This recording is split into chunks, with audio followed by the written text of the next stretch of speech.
Sebelum kata ada itu ada, Habib Abu Bakar bin Salim sudah ada. Kok bisa begini ya? Ini dulur-dulur luar biasa banyak sekali ini. Semuanya berapa kisah ini? Ada 455. 455. Ajaran khurafat Habib Alawi. Ini enggak masuk akal ini. Ya ini ya. Alhamdulillah saya sowan ke beliau dalam rangka untuk menyoankan buku saya. Ini buku judulnya Membongkar Ajaran Khurafat Habib Alawi. Kalau kita bicara sejarah, sudah banyak buku sejarah. Kalau kita bicara batalnya nasab Alawi, sudah banyak buku yang bicara tentang batalnya nasab Alawi. Sekarang bicara tentang khurafat-khurafat dari kaum Habaib Alawi ini. Kita buka coba para pemirsa. Ajaran Faqih Muqaddam. Wah. Kemudian Imam Al-Ghazali mengaji pada Habib Abdurrahman As-Segaf. Mengaji apa? Dia petani. Abdurrahman As-Segaf itu petani. Bukan ulama dia. Ya mimpi ngajinya. Oh, mimpi ya kalau mimpi. Wali Muhyiddin Habib Karim lebih unggul dibanding Hujatul Islam Al-Ghazali. Masya Allah. Yang aneh itu, Habaib itu banyak yang khataman Ihya katanya. Tapi nggak dibaca kitabnya. Khataman Bukhari, Sutrajab gitu. Jadi dia nggak ngaji kitab Bukhari.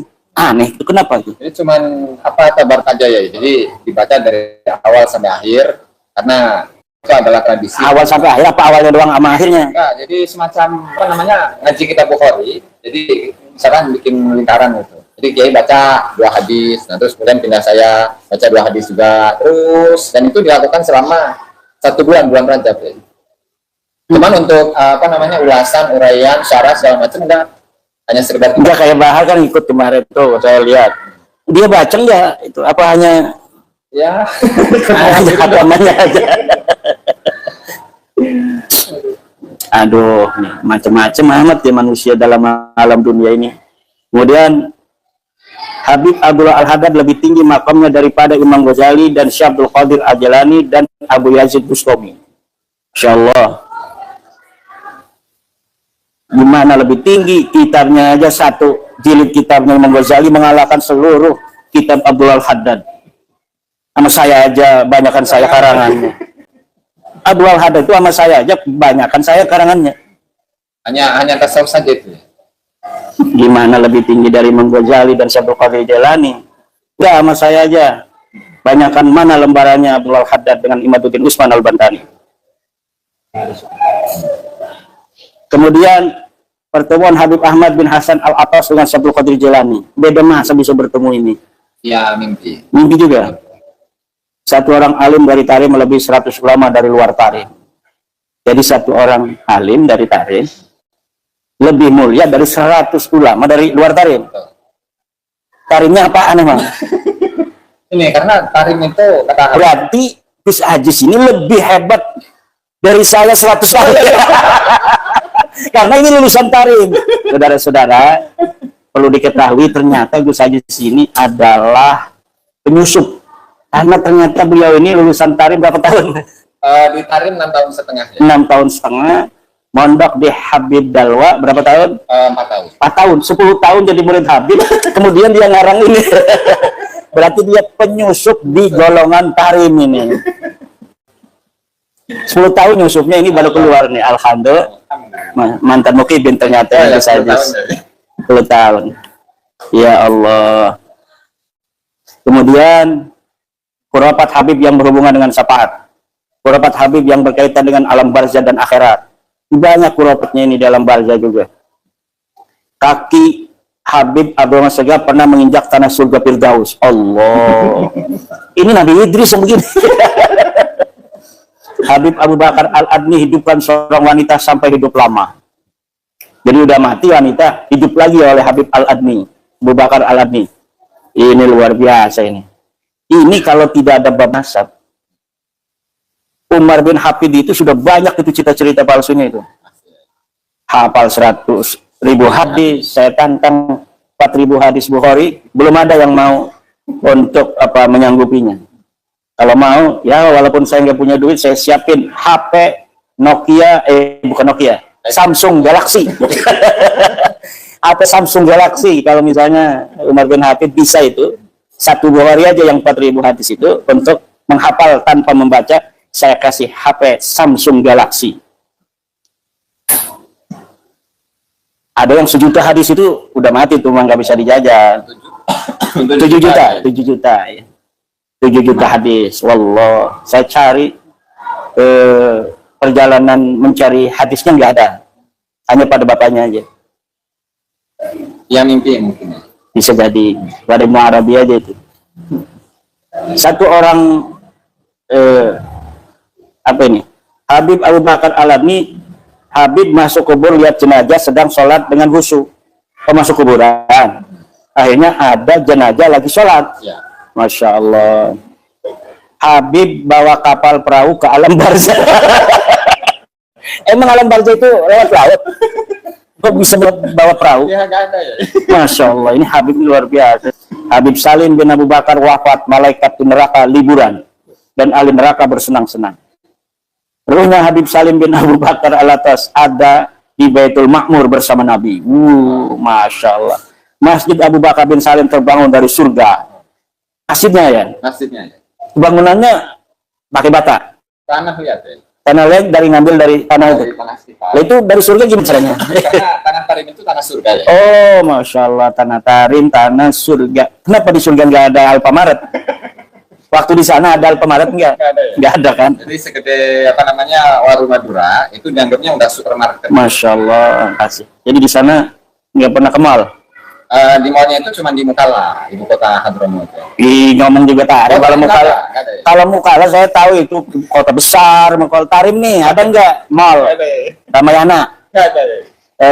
Mungkin ini Alfamidi. Nggak ada. Kalau segedenya itu paling gede itu ya toko Madura. Jangan ngeledek Madura. Saya orang Madura ini. Nah, ukurannya segitu. Oh, ukurannya setoko Madura. Toko Madura itu 24 jam. Tidak tutup-tutup. Ada bupati yang melarang. Tidak boleh 24 jam. Kalau tidak boleh 24 jam, 23 jam, 59 menit. Akhirnya dia bukanya 23 jam, 59 menit. Itu kan bukan 24 jam itu. Jadi nggak ada Indomaret ditarik. Masya Allah.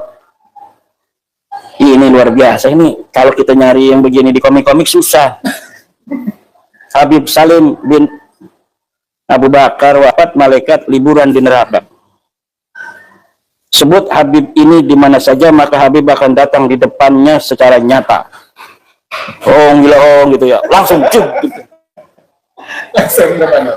Itu dulu, janganlah ceritanya panjang gitu. Masjid Abu Bakar udah ini, meski sudah wafat, Habib masih menghadiri majelisnya. Jangan kan menghadiri majelisnya, ada yang ikut nyembahyangin orang mati. Saya Abu Bakar bin Salim ngotot jadi imam sholat dan tuding ibu seorang guru ada di neraka. Woy. Anak cucu Habib Syekh Abu Bakar bin Salim dijamin mewarisi kewalian agung sampai kiamat. Ini ada lagi khurafat Habib menghalalkan perkara haram. Amal ibadah Habib dan para muhibin diterima langsung oleh Nabi Muhammad SAW. Jadi para muhibin ini berbahagialah, bahwa amal ibadahnya akan diterima langsung oleh Nabi Muhammad, enggak oleh malaikat Raqib Atid. Berkat melanggar hukum syariat fikih Islam, Syekh Umar Bamahramah jadi wali besar. Gimana ceritanya?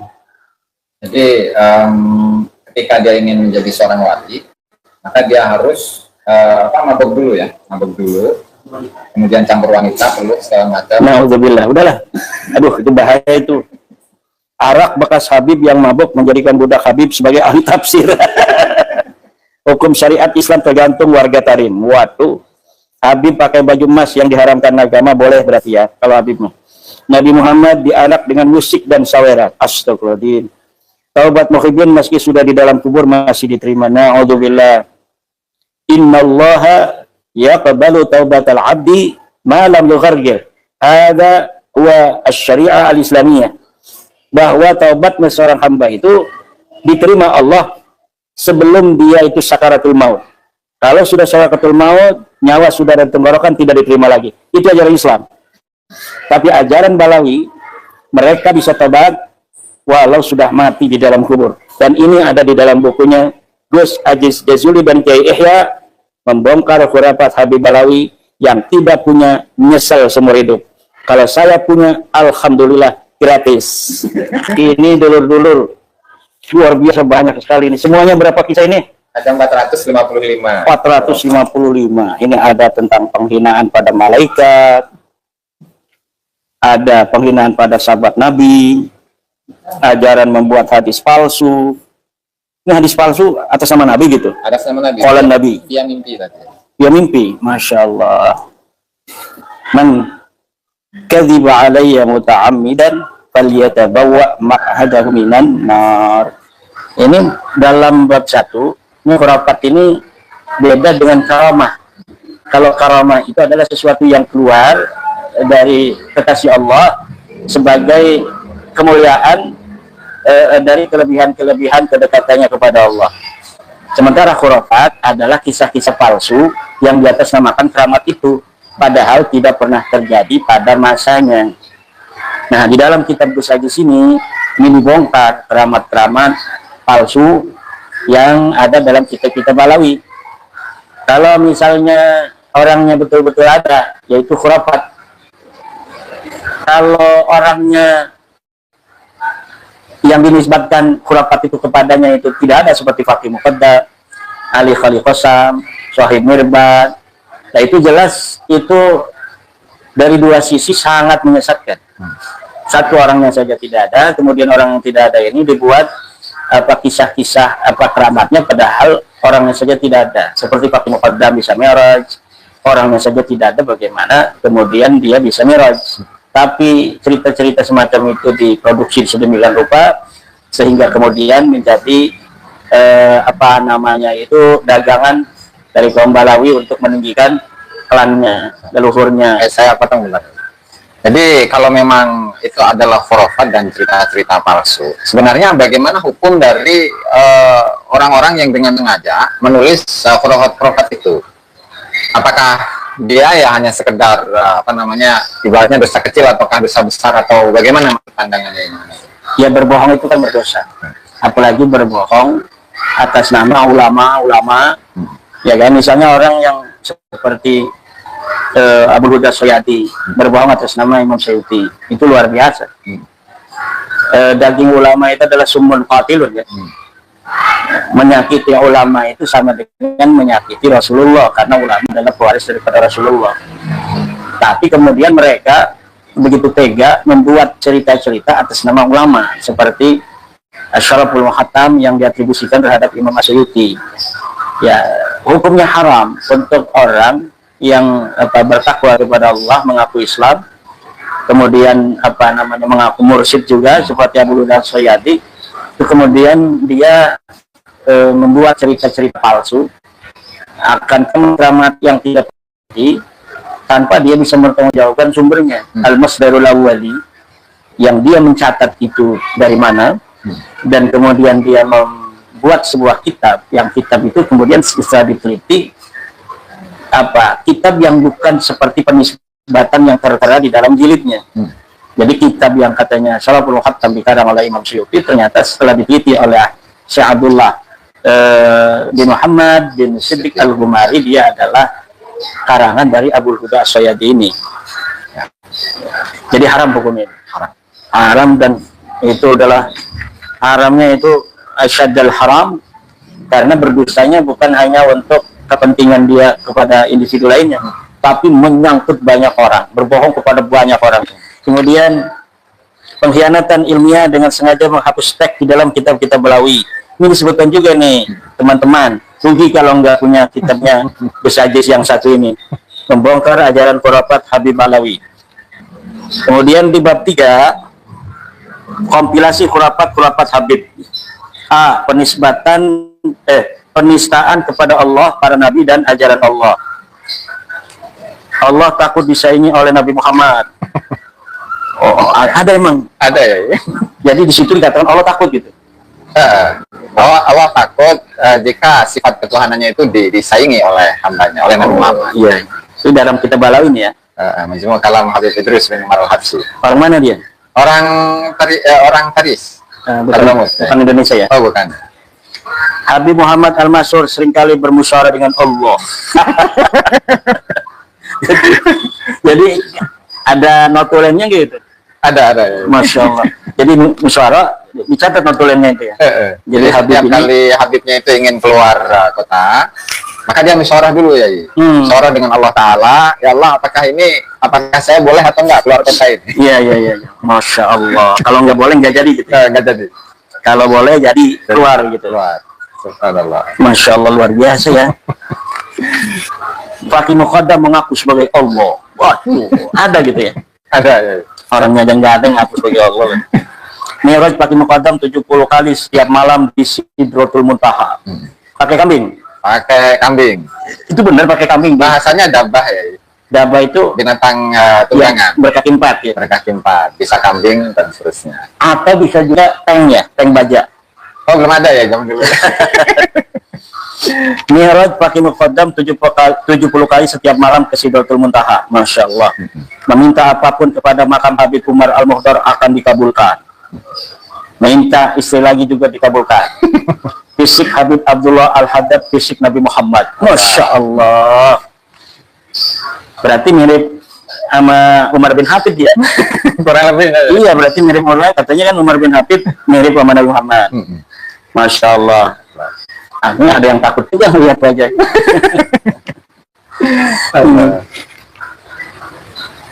Kemudian agama Muhyiddin Habib Balawi Syekh Abdullah Basaudan agama baru Alawiyah.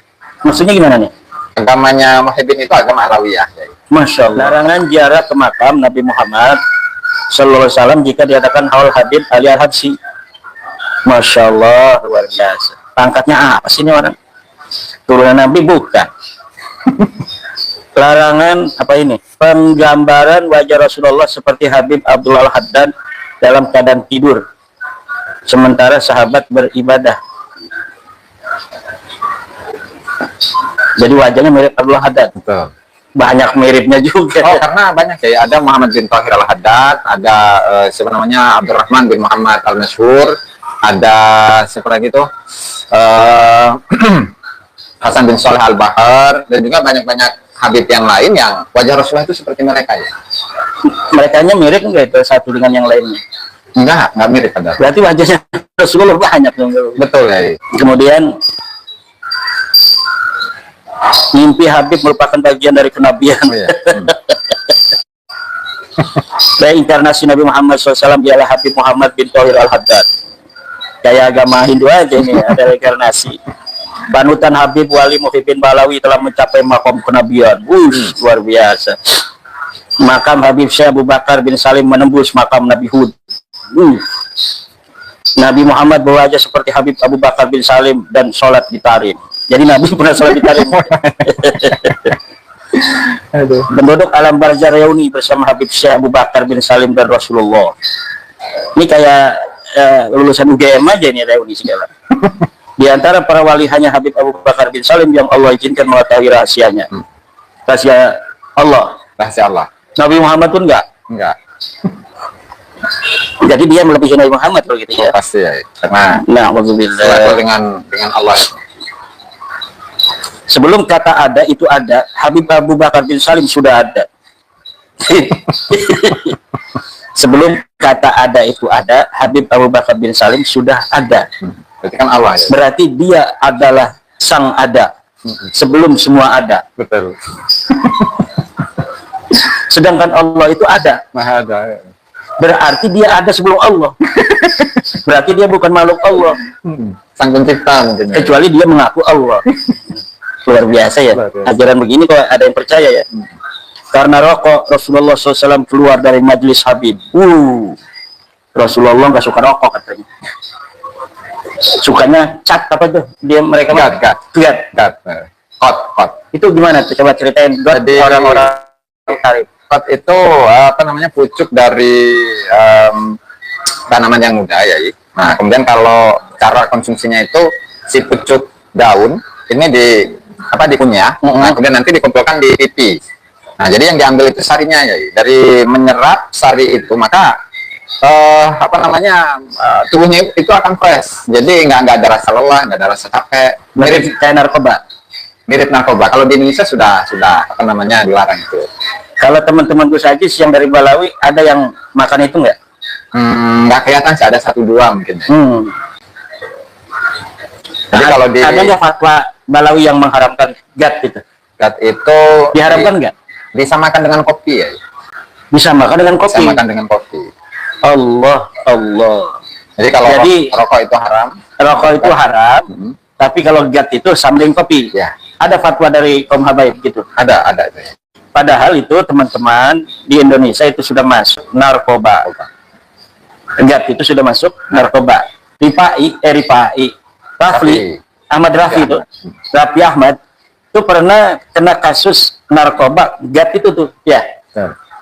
Nah, jadi kalau di Indonesia itu banyak itu orang-orang apa tarim yang dipegang kalau makan gat di Indonesia ya. Tapi di sana kata Gus Ajis legal dan difatwakan, ada fatwa Balawinya juga. Seingat saya ada, nanti bisa dicek. Iya, itu ada fatwa dari Balawi yang mengatakan itu tidak haram katanya, bahkan sama dengan kopi. Kalau rokok yang dihalalkan oleh NU, dia haramkan. Padahal kan oleh NU itu halal. Ya artinya makruh lah, ada yang mubah, ada yang makruh. Tapi kalau Balawi haram ya. Haram.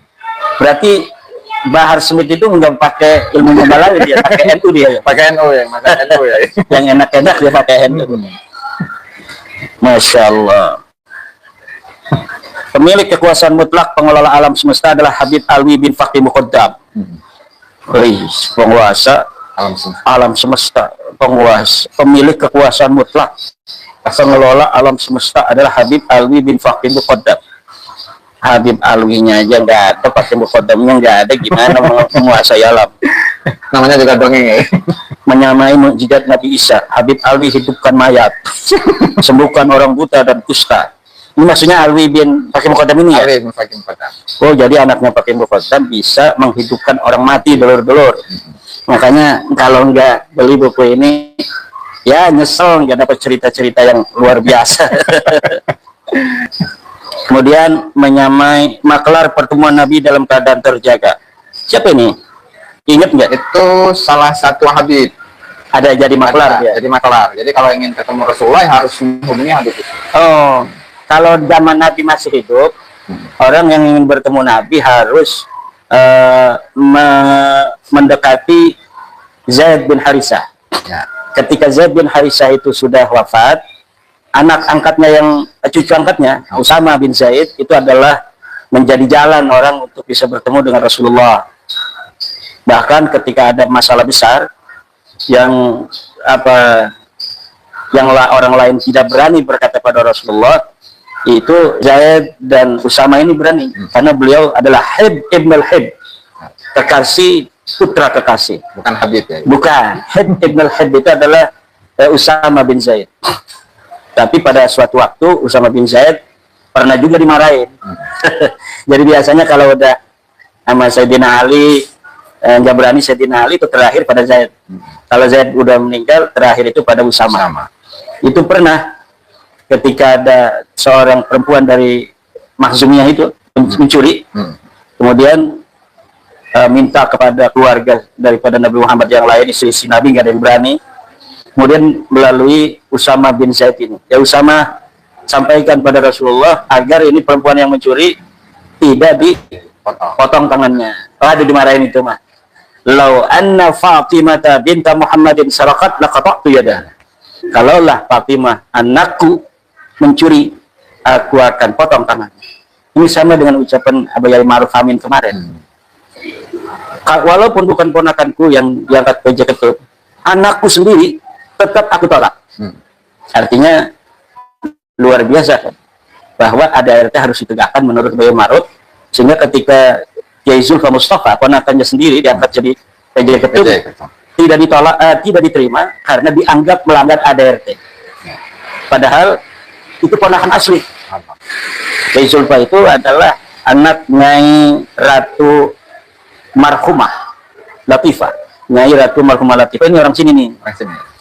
Iya. Itu adik dari Kiai Ma'ruf. diangkat oleh pleno sebagai PJ Ketum. Kata Kiai Ma'ruf, kalaupun anak yang diangkat tetap itu melanggar. Itu mirip dengan ucapan daripada Rasulullah, kalaulah anakku Fatimah bintu Muhammad atau bintu Muhammad sarakat laqata'tu yadaha. Tapi di sini ada selain Zaid bin Harisah dan Usamah orang yang menjadi maklar untuk bertemu dengan Rasulullah. Aneh, ini nggak ada di Bukhari ini, nggak ada di Muslim, nggak ada di Ibnu Majah. Ajaran hadis palsu juga ada ya? Nanti dulu satu-satu. Rasulullah menjawab salam Habib Ali Koli Kosam di dalam sholat. Ini asoluk nih yang diselewengkan jadi Ali Koli Kosam. Jadi ini bukan Ali Koli Kosam, ini Ali keluarga daripada bin Jadid. Kemudian di dalam masa-masa selanjutnya diatribusikan untuk orang yang fiktif, yaitu Ali Koli Kosam. Nah, jadi itu Ali Koli Kosam itu punya ayah Alwi katanya. Ini fiktif juga. Alwi punya ayah Muhammad fiktif. Muhammad punya ayah Alwi fiktif. Alwi punya ayah Ubaid fiktif. Ubaid punya ayah Ahmad bin Isa, ini ada orangnya, tapi bukan Al-Muhajir. Kata Al-Muhajir itu pertama kali disebut itu di dalam kitab Al-Mashra'ur Rawi lah, abad 11 itu. Nah, saya di dalam buku itu pernah menyebut di Syarhul Ainiyah abad 12 ya? 13 itu. Abad 12. Ternyata di Mashra'ur Rawi juga ada itu. Jadi ya sekitar antara abad 11-12 itulah mulai Al-Muhajir. Sebelumnya di abad 10, abad 9, abad 8, abad itu selama 1000 tahun, 600 tahun lebih tidak ada gelar Al-Muhajir untuk Ahmad bin Isa. Karena kenapa? Karena Ahmad bin Isa Al-Abah tidak pernah hijrah ke Yaman. Jangankan dia hijrah ke Hadramaut, ke Yaman saja tidak. Jangankan dari Basrah ke Yaman, di Basrahnya aja nggak pernah. Jadi di dalam kitabnya Balawi itu dikatakan Ahmad bin Isa itu hijrah dari Basrah ke Hadramaut. Tidak ada yang menceritakan Ahmad bin Isa ada di Basrah. Banyak kan teman-teman kita juga yang ada kekeliruan dalam mengidentifikasi Ahmad bin Isa. Seperti ada narasi bahwa Ahmad bin Isa itu makam aslinya ada di Irak katanya, di Najaf. Ya itu Ahmad bin Isa, tapi bukan Ahmad bin Isa yang dimaksud. Bukan Ahmad bin Isa bin Muhammad An-Naqib, bukan. Tetapi itu mah Ahmad bin Isa bin Zaid. Itu adalah Imam Syiah di sana. Jadi Imam Syiah itu ada di Najaf, tapi bukan Ahmad bin Isa yang dimaksud oleh Balawi itu. Ahmad bin Isa yang dimaksud Balawi itu sama sekali la yuhajiru illa Basrata wa la yuhajiru ila Yaman. Walakin huwa kainun fil Madinah wa lam yujad ayyu dalilin yadullu ala annahu hajara min al-Madinah al-Munawwarah fi qaryatin tusamma Surya. Al-baqa, apa tuh kaidah istisab? Baqa'u makan ala makan. Jadi sesuatu itu ketika sudah ada di suatu tempat, maka biarkan dia ada di tempat itu sebelum ada dalil yang menyatakan sebaliknya. Nah, itu harusnya begitu kalau ilmiah. Ini kita mau bicara ilmiah pakai nebak-nebak. Ilmiah husnudon. Nah, kita husnudon aja sesuatu yang sudah berjalan 500 tahun. Surah istifadah yustaratu an takuna bi ghairi mu'arid. Wa idza wujida al-mu'arid batalat as-suhra wal istifadah. Hada ma qarrarahu al-fuqaha fi kutubihim. Wa Ibrahim bin Mansur wa Ahmad Ramli Al-Abbas wa ghairihima min al-muqibbin itu tidak mengerti itu, bahwa surah istifadah tidak boleh dilakukan sebagai isbatun nasab apabila ada mu'arid. Wal mu'arid kain wa huwa kutubul ansab al-qadimah wa nataij ikhtibari al-Khamdin Nawawi wa hum ala majmu'ati sulalati G wa Banu Hashimin ala majmu'ati sulalati Jiwan fahayhata baina man kanat majmu'atu sulalatihim G huwa man kanat majmu'atu sulalatihim Jiwan. Hayhata ada baina as-sama'i wal ard, baina al-masyriqi wal maghrib. Dan mereka ketemu nanti leluhur bersamanya itu antara J dan G itu 45.000 tahun yang lalu. Sedangkan Nabi Muhammad itu adanya 1.400 tahun yang lalu.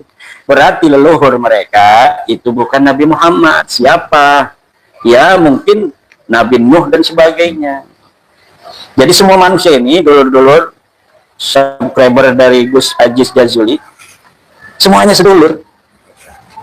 Mangkana jilduhu ahmar, mangkana jilduhu asfar, abiyad, aswad, kulluh min Adam wa Adam min turab. Dan mereka itu mempunyai kakek bersama. Kakek bersama mereka fi riwayatin Nuh wa fi riwayatin Mubashir ila Adam. Ada perbedaan pendapat karena sebagian ulama mengatakan keturunan manusia yang ada sekarang di dunia ini semuanya dari Nuh. Karena keturunan selain Nuh itu semuanya mati dalam banjir. Adapun orang-orang 80 yang ada di dalam kapal Nabi Nuh itu memang ada, tetapi keturunannya inqaradu. Itu ada sebagian ulama mengatakan begitu. Rasulullah menjawab salam. Oh, ini udah. Rasulullah memasuki rumah Habib dan menyatakan ia adalah kekasih Rasulullah. Waduh, luar biasa. Masa tukang dawir kekasih Rasul?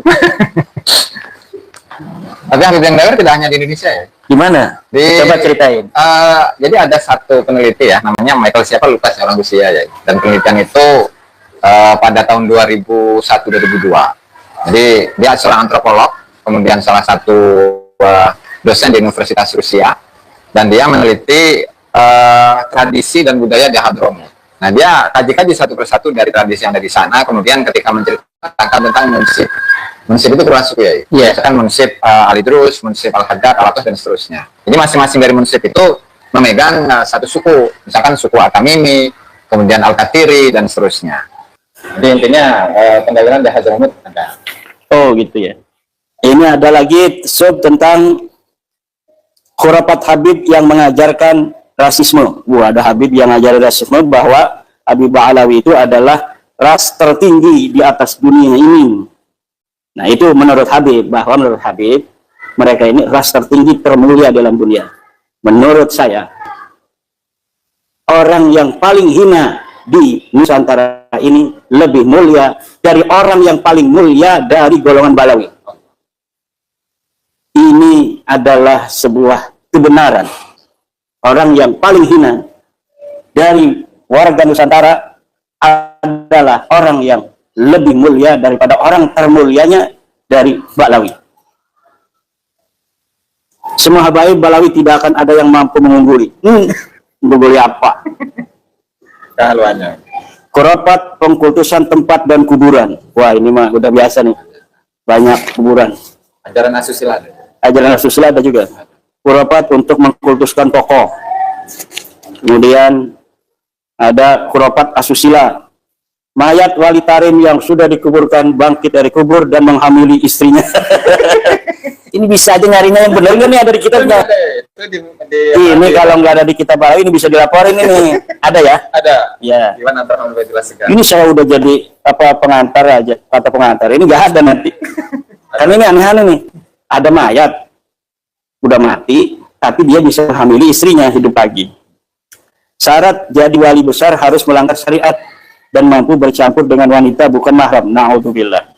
Wali Muhyiddin Habib memesan wanita cantik dan berdisko. Ih, ini aneh-aneh amat sih. Dah, nanti takut dicontoh sama ini subscribernya Gus Aziz, tahu sendiri. Bib-bib semua dipanggilnya. Khurafat ajaran dalam nasab. Nasab Balawi adalah nasab turun yang paling sahih sedunia. Aduh, bahkan nasab yang paling ngacak sedunia itu. Sahihan nasabnya orang-orang kampung itu. Orang kampung punya bin, punya kakek. Sahih nasabnya itu. Kalau Balawi, nasabnya itu ke Nabi Muhammad itu kayak langit dan bumi jauhnya itu. Kayak masyrik dan maghrib.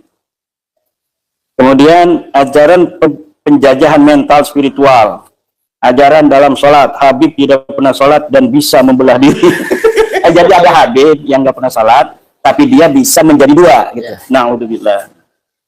Kayak orang Pekalongan. Permasalahan nikah dan persalinan. Ajaran dalam membuat makam palsu. Jadi kuburan-kuburan palsu para nabi di Hadramaut palsu itu ya banyaknya. Palsu. Ada nggak yang asli gitu, nabi siapa gitu? Oh, masih tanda tanya itu ya semua. Semuanya palsu ya. Udah kita nyatakan aja palsu lah. karena yang tukang pemalsu ini. Kemudian ajaran dalam haji, tidak wajib haji karena Habib diperintah pulang oleh sang ayah. Cukup haji di Hadramaut. Habib Abdurrahman Assegaf dilarang Nabi Muhammad. Wih. Jadi Abdurrahman Assegaf dilarang haji oleh Nabi Muhammad. Kenapa itu alasannya? Karena hajinya Abdurrahman Assegaf itu ditarik. Astagfirullahaladzim. Astagfirullah. Ajaran dalam membuat makam palsu, penghinaan kepada Imam Mahdi. Habib Al-Haddad diklaim sebagai Imam Mahdi yang nyata. Buat. Khurafat yang berkaitan tentang Indonesia. Surabaya pernah akan dihancurkan dan diselamatkan oleh Habib Abu Bakar Assegaf bersih. Kok nggak ada di sejarah ini? Yang penting begini. Di sejarah 10 November nggak ada, di sejarah perjuangan bangsa waktu SD nggak ada. Kok bisa ada di bukunya Habib itu? Gimana ceritanya, guys? Karena perjuangan mereka itu ada di alam batin ya. Oh, jadi nggak kelihatan orang. Kelihatan orang. Iya, udah paham kalau gitu. Kemudian penutup daftar pustaka ini diterbitkan oleh Darul Irfan, sangat luar biasa, merupakan sebuah kitab yang dicetak dengan serius. Ini adalah wahidun fi asrihi wa muhajirun ay mubtakirun fi naw'ih. Jadi kitab yang baru ada di Indonesia. Kalau dari dunia itu dari kemarin saya lihat Gus Aziz sudah memberikan sebuah kitab Karamah wa Aulia yang dikarang oleh Abdullah Siddiq Al-Ghumari yang membongkar khurafat yang diciptakan oleh Abdul Huda Sayyadi yang mengaku sebagai keturunan Imam Ahmad Ar-Rifai namun tidak terbukti. Dan kitab manhulnya yaitu Al-Syaraful Muhattam yang diatribusikan kepada Imam As-Suyuti ternyata adalah kitab palsu yang telah ditulis oleh Abdul Huda Sayyadi Ar-Rifai yang dijadikan dalil oleh Abbas itu ya? Ajir. Dia melabas pernah tentang bahwa kutipan John bin Smith itu ada di dalam kitab As-Sayyadi ini. Betul. Ya. Kalau saya nggak salah itu sama aja.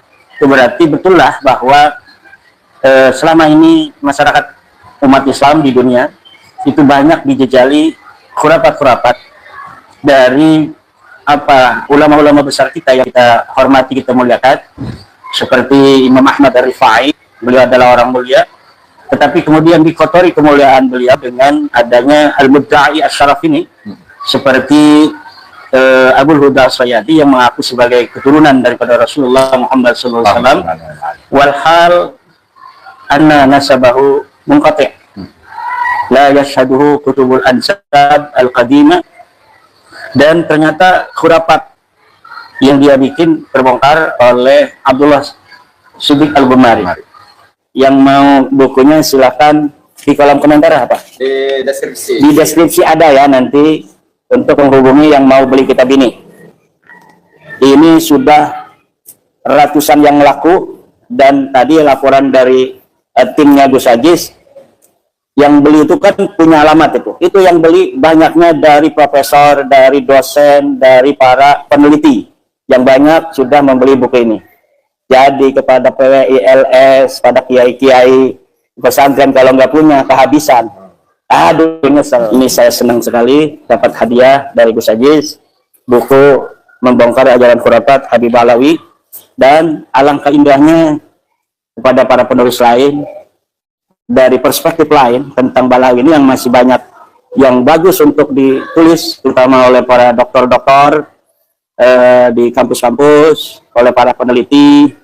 Hadramaut sudah diteliti banyak sekali oleh Eng Seng Ho dari Malaysia, oleh LWC Vandenberg. Dari Rusia siapa? Oh, namanya lupa ya, Michael Rusia aja pokoknya. Kemudian oleh Sergen dan lain sebagainya.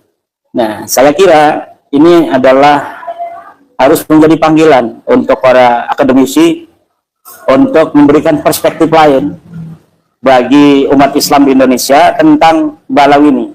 Kalau saya dari nasab misalnya sudah selesai nasab itu, Balawi bukan cucu Nabi. Ini Gus Aziz dari ajaran khurafatnya dengan Kiai Yahya dan tim kemudian mungkin dari perspektif lain, dari misalnya kebudayaan, dari politik, dari okupasi, ini kita mengajak kepada para orang yang mempunyai amanah ilmiah agar memberikan pencerahan kepada bangsa Indonesia, agar bangsa Indonesia hari ini sebagai pewaris dari tanah Nusantara ini akan tetap menjadi raja di tanahnya sendiri ila yaumil qiyamah. Pengklaiman sesuatu yang ada di Indonesia, dari sejarahnya, dari kebudayaannya, dari peran-peran pentingnya, ini tidak boleh terjadi dilakukan oleh bangsa lain. Maka oleh karena itu Anda, seorang akademisi, Anda yang mempunyai ilmu dari Allah, tidak digunakan hari ini untuk menjaga bangsa dan negeri Anda serta anak keturunan Anda, yang negeri ini nanti akan menjadi tempat bermain anak-anak Anda dan cucu-cucu Anda dan keturunan Anda ila yaumil qiyamah, maka Anda berdosa kalau Anda tidak menggunakan ilmu Anda ini untuk memberi pencerahan terhadap bangsa Indonesia. Saya kira Gus demikian. Mudah-mudahan kedatangan Gus Ajis di pondok saya ini mendapatkan berkah dari Allah Subhanahu wa taala, dan tentu kedatangan Gus Ajis bagi kami keluarga besar Pondok Pesantren Nahdlatul Ulum membawa keberkahan yang luar biasa bagi kami. Demikian, Assalamualaikum warahmatullahi wabarakatuh.